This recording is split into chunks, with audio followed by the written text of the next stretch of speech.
নিঃস্ব অবস্থায় কি দোয়া করতে পারেন একজন মানুষ, এই দোয়াটা শিখে নেন। ইনশাআল্লাহ আপনার জীবনের সমস্ত সংকট কেটে যাবে ইনশাআল্লাহ। আমি নিজে ওই দোয়াটা বেশি বেশি করার চেষ্টা করি।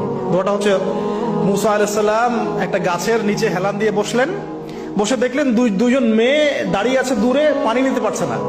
লোকজন পানি নিয়ে যাচ্ছে, ওরা দাঁড়িয়ে আছে বেচারি। মুসা আলাইহিস সালাম গিয়ে বললেন, কি সমস্যা আপনাদের? এটা নিয়ে আপনারা আবার মেয়েদের সাথে কথা বলার চেষ্টা করেন।